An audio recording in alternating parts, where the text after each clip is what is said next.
of monsoon rainfall, and then you immediately jump into proof, case closed, proof positive of directed energy weapons and fake sun simulators based on an image of just clouds in the sky. But I want to get into the sun simulators again. Patty Dale has done some incredible work on a dull blob stretching across the floor appeared out of the gloom ahead. Later hesitated, almost activated his shield, but refrained because that would limit his movements, his hearing, and because the captured shipment of ray guns had left him filled with doubt. Silently he moved toward the grey blob, saw that it was a human figure, a man face down on the floor. Plato turned him over with a thought. Night paused, bent close in the dim light to see the face. It was the scar. To it, a wet stain down his chest. The dead eyes stared with empty darkness. Plato touched the stain. War. How could this man be dead? Plato asked himself, who? The mewling sound was louder here. It came from ahead and down the side passage to the central room where they had installed the main shield generator for the house. Hand on melt switch, Kinjal poised, the Duke skirted the body, slipped down the passage and peered around the corner toward the shield generator room. Another grey blob lay stretched on the floor a few paces away, and he saw at once that this was the source of the noise. The shape crawled toward him with painful slowness, gasped. Later still, his sudden constriction of fear darted down the passage, crouched beside the crawling figure. It was Miss, the Fremenhausen. Her hair tumbled around her face, clothing disarray. A dull shininess of dark stain spread from her back along her side. He touched her shoulder, and she lifted herself on her elbows, head tipped up to peer at him, the eyes black shadowed emptiness. You killed God. Then get to it. Escape. Lady, you here. No. She flopped forward, her head thumping against the stone. Plato felt the pulse at the temple. There was no. He looked at the stone. She'd been stabbed in the back. His mind raced. Did she mean someone had killed the guard? And who? Had Jessica sent for him? Why? He started to stand up. A sixth sense warned him. He flashed a hand toward the shield switch. Too late. A numbing shock slammed his arm aside. He felt pain there, saw a dart protruding from the sleeve, sensed paralysis spreading from it up his arm. It took an agonizing effort to lift his head and look down the passage. Yui stood in the open door of the generator room. His face reflected yellow from the light of a single, brighter suspensor above the door. There was stillness from the room behind him, no sound of generators. Yui, Plato thought. He sabotaged the house generators. We're wide open. Yui began walking toward him, pocketing a dart gun. Yui! Help! The paralysis reached his legs and he slid to the floor with his back propped against the stone wall. Yui's face carried a look of sadness as he bent over, touched Leto's forehead. The Duke found he could feel the touch, but it was remote. Dark. The drug on the dark is selective. You can speak by its eyes. He glanced down the hall and again bent over Leto, pulled out the dart, tossed it aside. The sound of the dart clattering on the stones was faint and distant to the Duke's ears. Come, you wait. Leto thought. He's conditional. I'm sorry.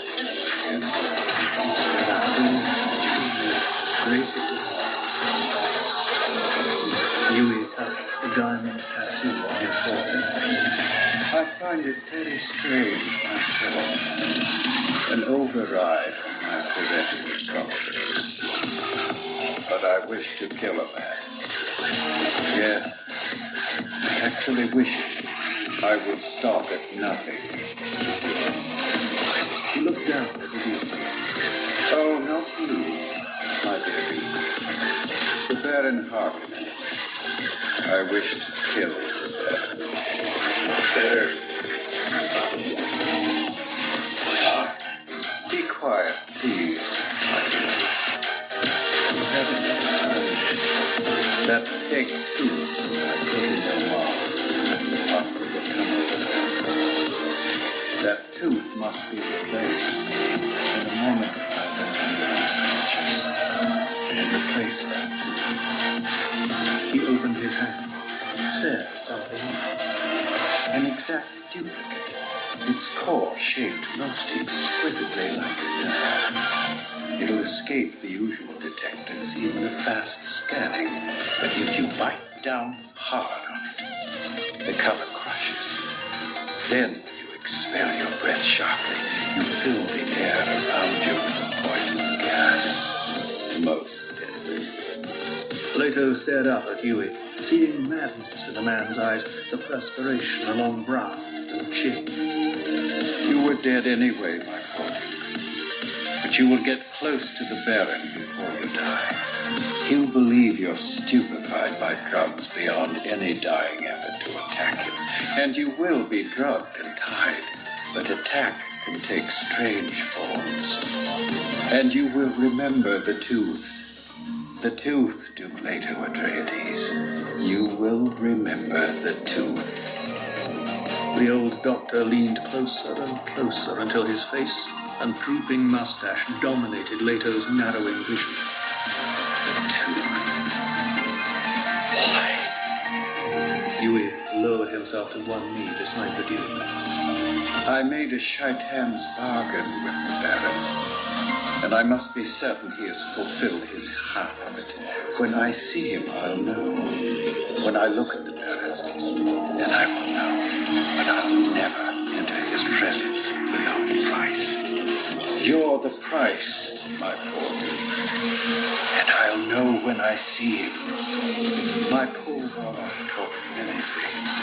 And one is to see certainty of truth when the stress is great. I cannot do it always, but when I see the Baron, then I will know. Leto tried to look down at the tooth in Huey's hand. He felt this was happening in a nightmare. It could not be. Huey's purple lips turned up in a grimace. I'll not get close enough to the Baron, or I'd do this myself. No, I'll be detained at a safe distance. But you, you, my lovely women, you want you close to him to gloat over you, to boast. Leto found himself almost hypnotized by a muscle on the left side of Huey's jaw. The muscle twisted when the man spoke. Huey leaned closer. And you, my good Duke, my precious Duke, you must remember this too. He held it up between thumb and forefinger. It will be all that remains. Leto's mouth moved without sound. Then, Breathe, you. Ah, no. You mustn't refuse, because in return for this small service, I'm doing a thing for you. I will save your son and your woman. No other can do it. They can be removed to a place where no Harkonnen can reach them. Save them. By making it appear they're dead. By secreting them among people who draw a knife at hearing the Harkonnen name, who hate the Harkonnens so much they'll burn a chair in which a Harkonnen has sat, salt the ground over which a Harkonnen has walked. Can you feel anything in your jaw? he touched Leto's jaw. The Duke found that he could not answer. He sensed distant tugging, saw Huey's hand come up with a ducal signet ring. For Paul, you'll be unconscious presently. Goodbye, my poor Duke. And next we meet, we'll have no time for conversation. Cool remoteness spread upward from Leto's jaw across his cheeks. The shadowy hall narrowed to a pinpoint, with Yui's purple lips centered in it. Remember the tooth. The tooth.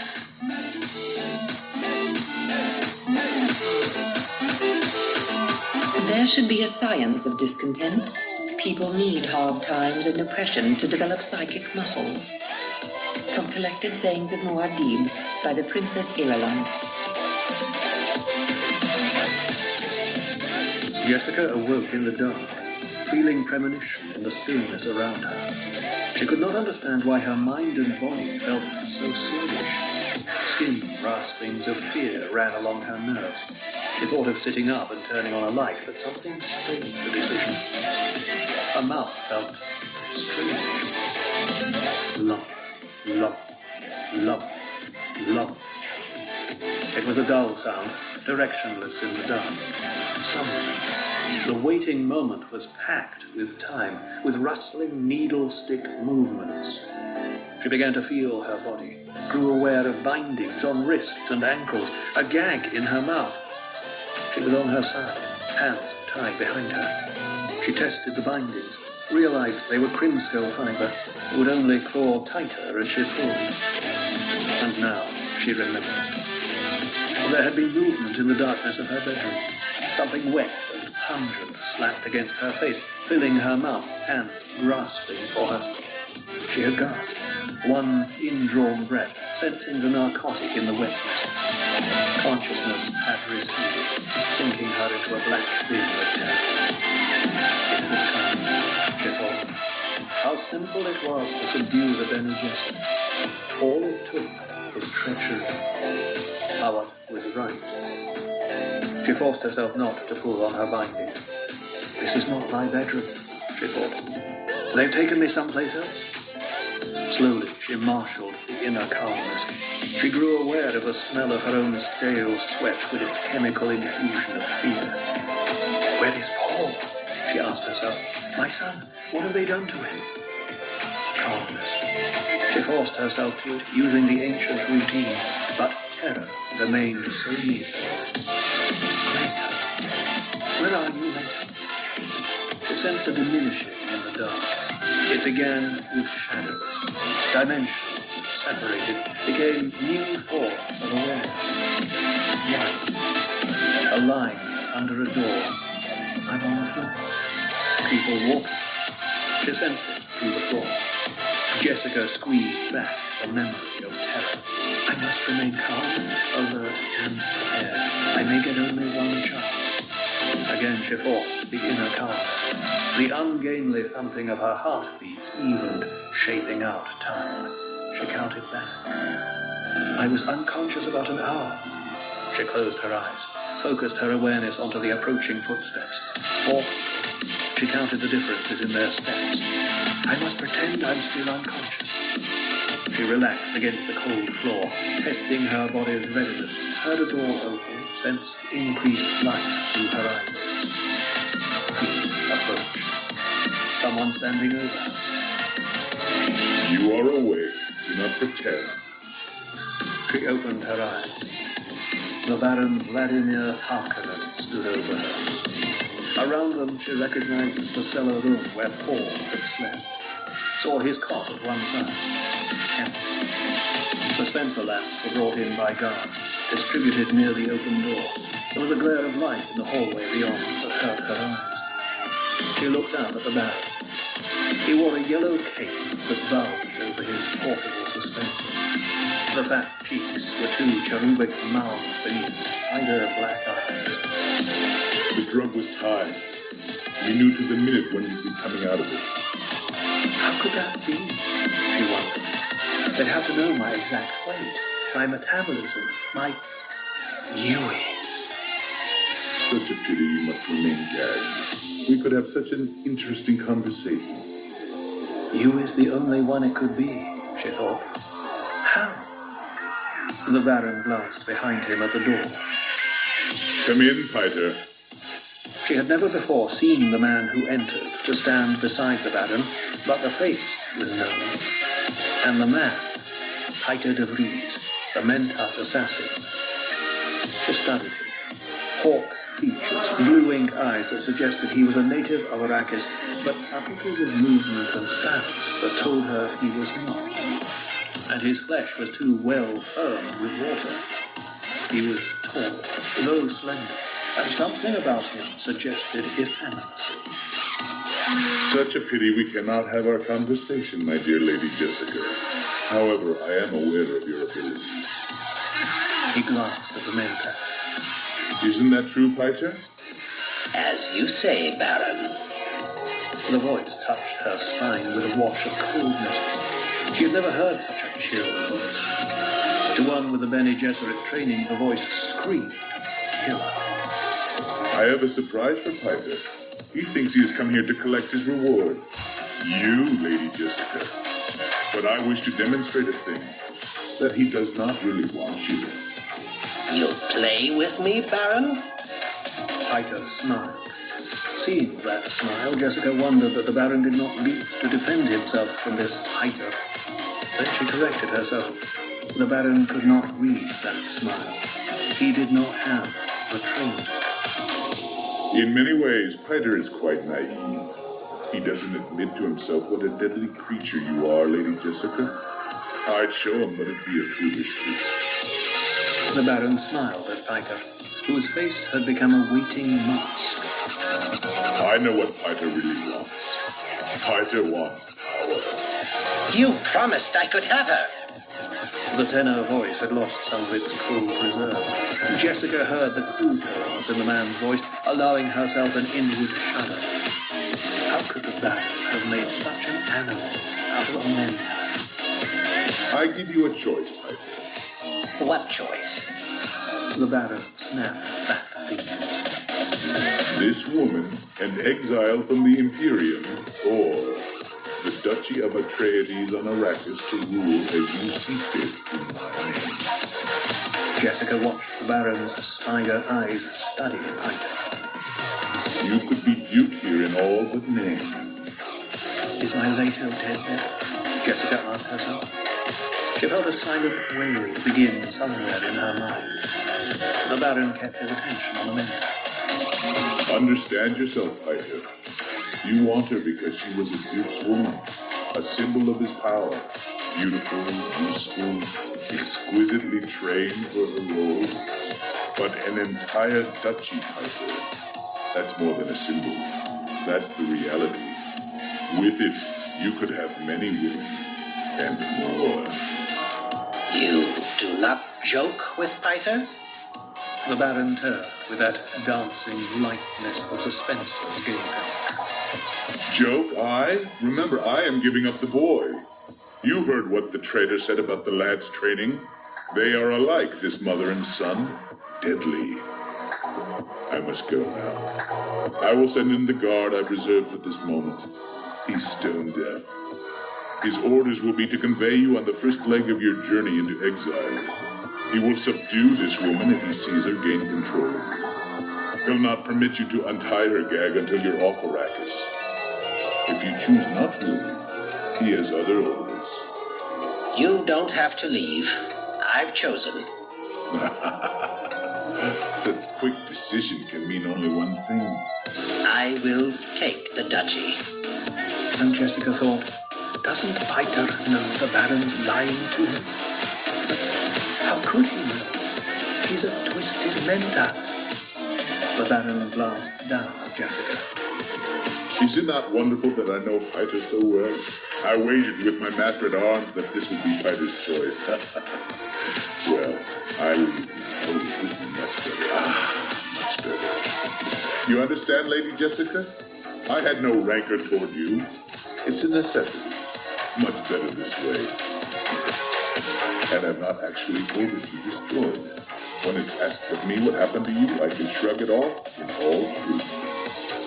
You leave it to me, then? The guard I send you will take your orders. Whatever's done, I leave to you. Yes, there will be no blood on my hands either. know nothing of it. You will wait until I've gone before doing whatever you must do. Yes. Yes. Yes. Good. She fears the questioning of a truth-sayer, Jessica thought. Who? The Reverend Mother Gaia's Helen, of course. If he knows he must face her questions, then the Emperor is in on this for sure. My poor lady. With one last glance at Jessica, the Baron turned, went out the door. She followed him with her eyes, thinking, it's as the Reverend Mother warned. Too potent an adversary. 2 Harkonnen troopers entered. Another, his face a scarred mask, followed and stood in the doorway with drawn lace gun. The death, Jessica thought, studying the scarred face. The Baron knows I could use the voice on any other. Scarface looked at Python. Leave the boy on a litter outside. What are your orders? Python spoke to Jessica. I'd thought of binding you by a threat held over your son, but I begin to see that would not have worked. I let emotion cloud reason. Bad policy for a mentat. He looked at the first pair of troopers, turning so the deaf one could read his look. Take them into the desert, as the traitor suggested for the boy. His plan is a good one. The worms will destroy all evidence. Their bodies must never be found. You don't wish to dispatch them yourself? Jessica thought. I follow my Baron's example. Take them where the traitor said. Jessica heard the harsh, mentat control in Pyto's voice. Thought, he too fears the truth-sayer. Pyto shrugged, turned and went through the doorway. He hesitated there, and Jessica thought he might turn back for a last look at her. But he went out without turning. Me, I wouldn't like the thought of facing that truth-sayer after this night's work. You ain't likely ever to run into that old witch. One of the other troopers went around to Jessica's head, bent over. It ain't getting our work done standing around here chattering. Take her feet. Why don't we kill him here? Too messy. Unless you wants to strangle him. Me? Likes a nice straightforward job. Drop him on the desert like that traitor said, cut him once or twice, leave the evidence for the worms. Nothing to clean up afterwards. Yeah, well, I guess you're right. Jessica listened to them, watching, registering. But the gag blocked her voice, and there was the deaf one to consider. Scarface holstered his laser gun, took her feet. They lifted her like a sack of grain, maneuvered her through the door, and dumped her onto a suspensor void litter with another bound figure. As they turned, fitting her to the litter, she saw her companion's face. He was bound, but not dead. His face was no more than 10 centimeters from her, eyes closed, his breathing even. Is he drunk? She wondered. The troops lifted the litter, and Paul's eyes opened the smallest fraction. Dark slits stared at her. He mustn't try the voice, he prayed. The dead God. Paul's eyes closed. He had been practicing the awareness breathing, calming his mind, listening to their captors. The deaf one posed a problem, but Paul contained his distress. The mind-calming Bene Gesserit regimen his mother had taught him kept on point, ready to expand any opportunity. Paul allowed himself another slit-eyed inspection of his mother's face. She appeared unharmed, gagged though. He wondered who could have captured her. His own captivity was plain enough, to bed with a capsule prescribed by you, awaking to find himself bound to this litter. Perhaps a similar thing had befallen her. Logic said the traitor was you, but he held final decision in abeyance. There was no understanding. A Sook doctor, a traitor. The litter tipped slightly as the Harkonnen troopers maneuvered it through a doorway at a starlit night. A suspensor boy rasped against the doorway. Then they were on sand, feet grating in it. A copter wing loomed overhead, blotting the stars. The litter settled to the ground. Paul's eyes adjusted to the faint light. He recognized the deaf trooper as the man who opened the Thopter door, peered inside of the green gloom illuminated by the instrument panel.